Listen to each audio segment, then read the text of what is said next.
छोड़ो मुझे, छोड़ो। जानते नहीं मैं कौन हूँ? मेरे हाथ खोलो, मैंने क्या किया है? मुझे क्यों पकड़ रखा है? कोई बताएगा मुझे यहाँ कौन लाया? मैं तुमको नहीं छोड़ूंगा। मेरे सैनिकों को आने दो, तुम सबको देख लूंगा। तू क्या छोड़ेगा रे? हम तुझे छोड़ेंगे? मूर्ख, ये यमलोक है, तेरा राज्य नहीं। वो राज्य, वो सेना, वो सब तेरा था ही नहीं, वो सिर्फ एक भ्रम था। राजा ने ये सुनकर अपनी त्योरियां चढ़ा ली, अपनी बाजुएं फड़फड़ाई और गर्दन अकड़ा ली। उसे लगा अभी भी उसका हुक्म चलेगा, लेकिन तभी उसे एहसास हुआ उसकी शक्तियां यहां काम नहीं कर रही। वो धीरे धीरे शांत हो गया। उसने मौन धारण कर लिया। उसका अहंकार टूटने लगा और वो असहाय होकर जमीन पर गिर गया। हे धर्मराज, मैंने ऐसा क्या किया जो मुझे इस प्रकार लाया गया? मुझे माफ कर दो। मुझे कुछ और सांसें जीने के लिए दे दो। मैं वापस जाकर सब ठीक कर दूंगा। तौबा मत कर, तुम अब एक सांस भी और नहीं ले सकते। तुम्हारा समय खत्म है। मूर्ख राजा, पूर्व जन्म में तूने बहुत तप किया था, उसी के बदले तुझे इस जन्म में राजयोग और राजभोग मिला। लेकिन तूने क्या किया? तूने उस सत्ता के नशे में ना कोई पुण्य किया, ना ही कोई भक्ति की। तूने अपनी शक्ति को ही सत्य मान लिया।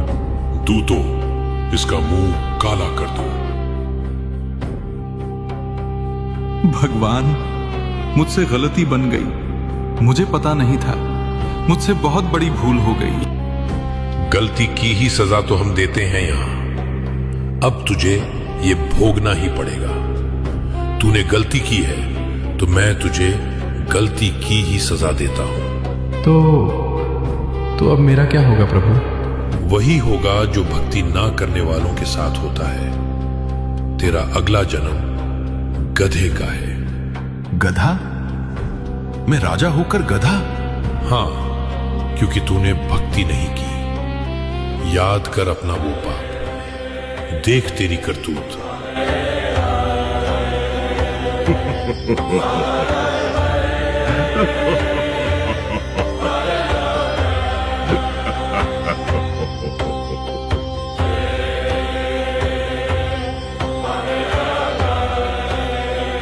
तेरे पास संत महात्मा तुझे समझाने आए थे कि राजन, भक्ति कर ले, ये जीवन अनमोल है। पर तूने क्या किया? अरे जाओ यहां से।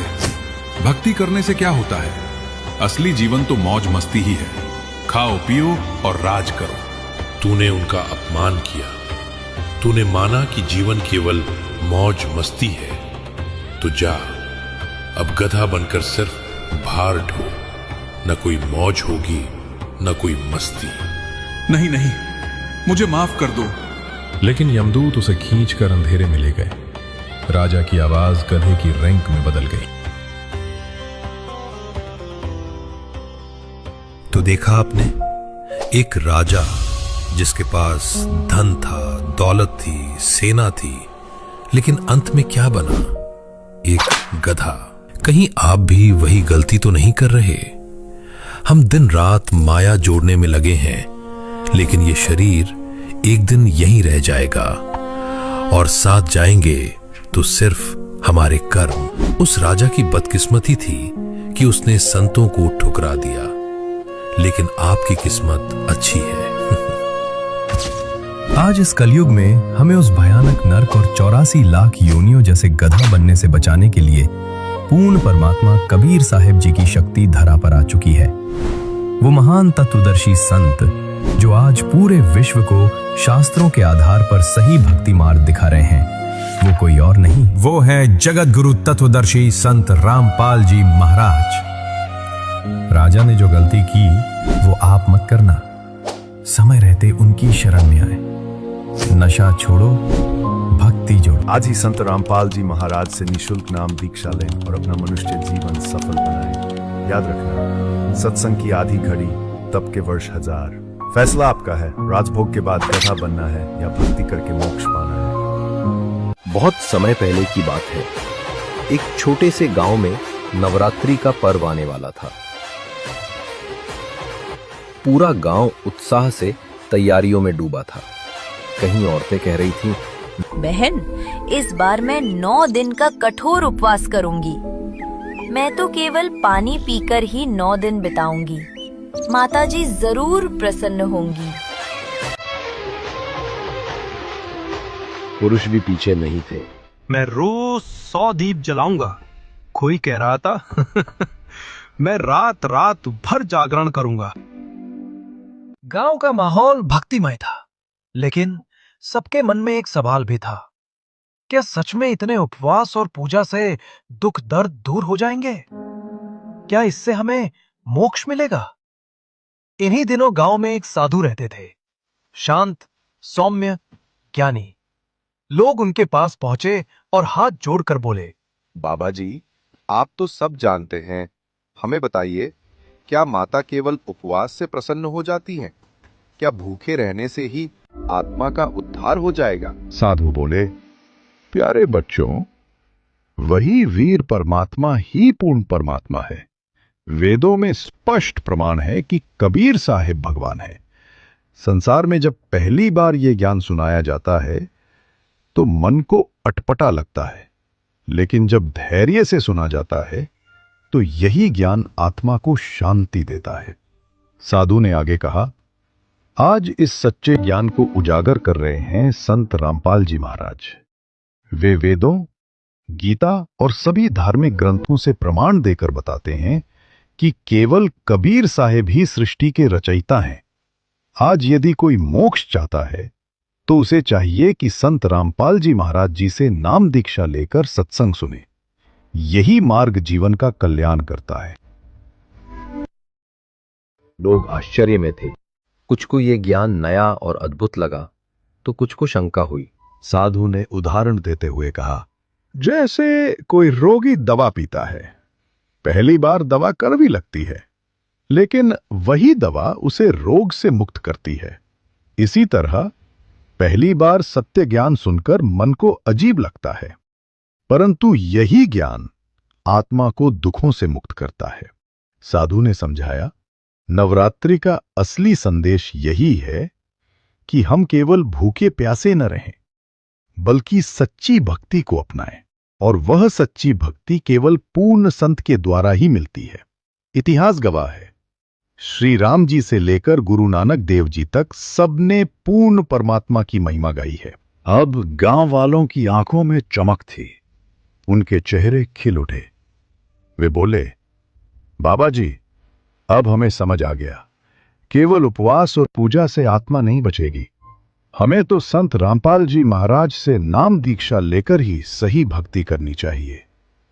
साधु ने आशीर्वाद देते हुए कहा, याद रखना बच्चों, उपवास और पूजा से आत्मा मुक्त नहीं होगी।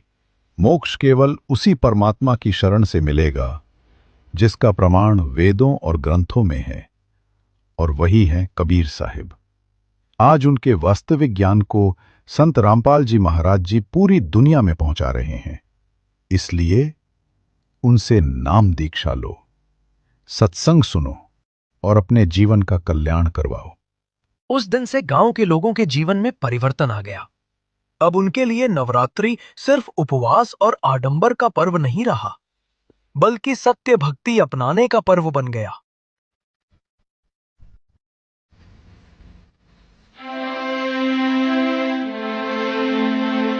बहुत समय पहले की बात है। एक बड़ा राज्य था, समृद्ध, शांत और हर तरफ रौनक भरी हुई। उस राज्य का राजा एक बहादुर योद्धा था। दुश्मन सामने टिक नहीं पाते थे, लेकिन उसके जीवन में एक आदत बहुत गहराई तक बस चुकी थी, शिकार।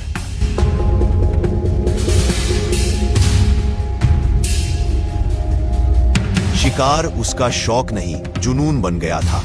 राजमहल के कामकाज से मन उचाट हो जाता तो वह जंगल की ओर निकल पड़ता। एक दिन सुबह सुबह सूरज की पहली किरण भी ठीक से नहीं फैली थी। राजा घोड़े पर सवार हुआ और अपने सेवकों से कहा, आज मुझे अकेले ही जाना है। इस बार जंगल की सबसे भीतरी घाटी तक जाऊंगा। घोड़ा तेजी से भाग रहा था। राजा निशानों की तलाश में पेड़ों के पीछे झांक रहा था। हवा में पत्तों की सरसराहट और पक्षियों की चहचहाहट के बीच वह जंगल में इतना अंदर चला गया कि यह भी याद नहीं रहा किस ओर से आया था। दिन चढ़ चुका था। राजा प्यास से बेहाल था और उसका घोड़ा थककर हाँफने लगा। चारों तरफ सिर्फ घना जंगल। राजा बोला, हे ईश्वर, अब क्या होगा? ना पानी ना रास्ता, घोड़ा भी हाँफ रहा है और मेरी सांसें भी। उसी समय झाड़ियों के बीच से एक दृश्य दिखाई दिया, एक शांत सरोवर और उसके पास बनी एक छोटी सी झोपड़ी। जैसे किसी रेगिस्तान में कोई प्यासी आत्मा को पानी का स्रोत दिख जाए, वैसी ही राहत मिली। राजा झट से सरोवर की ओर गया, पानी पिया और घोड़े को भी पिलाया। उसके बाद झोपड़ी की ओर बढ़ा। वहां एक संत बैठे थे, सादा वस्त्र, चेहरे पर तेज और आंखें बंद। राजा ने विनम्रता से प्रणाम किया और वही जमीन पर बैठ गया। कुछ देर शांति रही। फिर राजा ने कहा, महाराज, आप इस घने जंगल में अकेले? संत ने मुस्कुराकर कहा, सच्चे संत भीड़ में नहीं मिलते बेटा, घने जंगल में ही आत्मा की पुकार सुनी जाती है। राजा थोड़ी देर चुप रहा, फिर बोला, मैं शिकार करते हुए यहां भटक गया, रास्ता भी भूल गया, प्यास से बेहाल हो गया था। आपकी झोपड़ी और ये सरोवर देखकर जान में जान आई। संत की आंखें खुली। उन्होंने गहराई से राजा की ओर देखा। राजा को अचानक कुछ अजीब लगा, मानो कोई उसे पहचान रहा हो, आत्मा तक झांक रहा हो। राजा की नजर अब संत के पास बंधे 3 कुत्तों पर पड़ी। तीनों शांत, लेकिन कुछ तो विशेष था उनमें। राजा ने धीरे से पूछा, महाराज, ये कुत्ते कुछ अलग से लग रहे हैं, क्या कोई विशेष बात है? संत बोले, हाँ बेटा, ये साधारण कुत्ते नहीं है, ये इस राज्य के पूर्वज राजा है, तेरे ही कुल में जन्मे, पर भोग विलास, अहंकार और पाप के कारण आज इन योनि में पड़े हैं। राजा स्तब्ध रह गया। उसने देखा वहां एक चौथी रस्सी भी पड़ी थी, खाली। उसने डरते हुए पूछा, और ये चौथी रस्सी किसके लिए है? संत का चेहरा शांत, लेकिन स्वर में गहराई थी। जो वर्तमान में राज्य का राजा है, अगर वह भी मोह माया में डूबा रहा तो अगली बारी उसी की है। राजा थर-थर कांप गया। उसने कांपते स्वर में कहा, महाराज, अगर वह राजा मैं हूं? संत बोले, फिर तू भी इस रस्सी से बंधेगा। कर्मों से कोई नहीं बचता बेटा। संसार का सुख क्षणिक है, सच्चा सुख केवल सतगुरु की भक्ति में है। राजा की आंखों से आंसू बह निकले। हे महात्मा, क्या कोई उपाय नहीं? संत बोले, उपाय है। सच्चे संत से नाम दीक्षा लो, गुरु मंत्र ग्रहण करो, सत्संग सुनो और पूर्ण संत से जुड़कर परमात्मा की भक्ति करो। राजा ने कहा, हे प्रभु, मुझे अपनाइए, मैं सब कुछ छोड़ने को तैयार हूं। संत बोले, अभी नहीं बेटा, पहले अपने कर्तव्यों को पूरा कर, मोह छोड़ और फिर लौटा। राजा महल लौटा।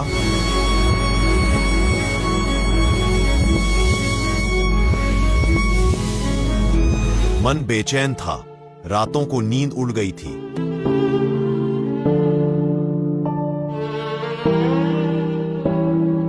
रानियों को सब बताया। उन्होंने कहा, नहीं, ये कैसे हो सकता है? आप राजपाट छोड़ देंगे? राजा चुप था। सब कार्य व्यवस्थित ढंग से सौंपे, सेवकों को निर्देश दिए और फिर एक रात राजा चुपचाप महल से निकल पड़ा।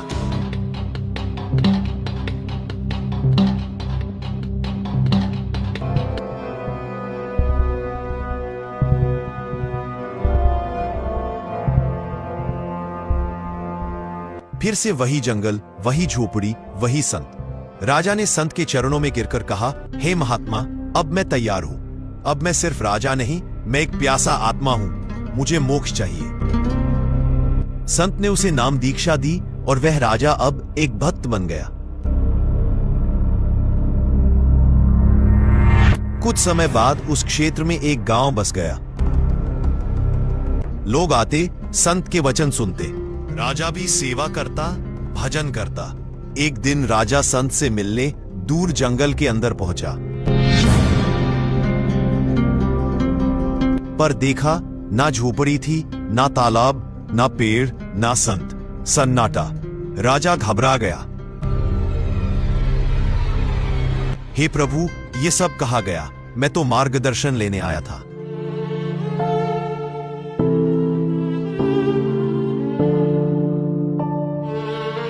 तभी पीछे से एक आवाज आई, बेटा, मैं यहां हूं।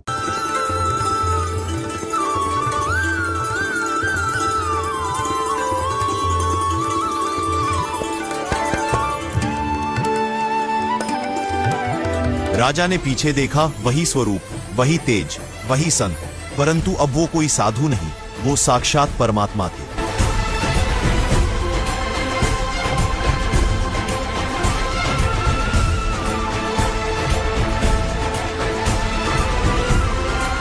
राजा ने कांपते हुए पूछा, हे प्रभु, वो झोपड़ी, वो कुटी, वो फल, वो सरोवर, सब कहाँ गए?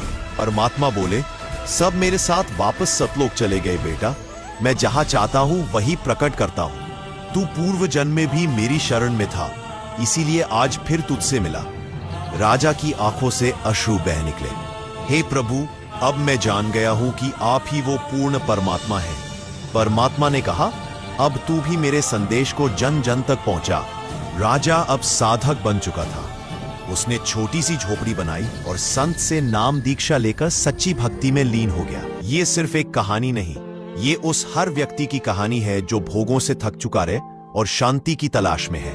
मुक्ति का मार्ग केवल एक है, सच्चे सद्गुरु से नाम दीक्षा लेकर भक्ति करना। आज पूरे विश्व में अगर कोई एकमात्र पूर्ण संत है जो हमें इस अज्ञान से ज्ञान की ओर ले जा सकते हैं, तो वे हैं संत रामपाल जी महाराज जी। आइए हम भी उनसे जुड़े, नाम दीक्षा लें और अपने जीवन को सफल बनाएं। साथ साहिब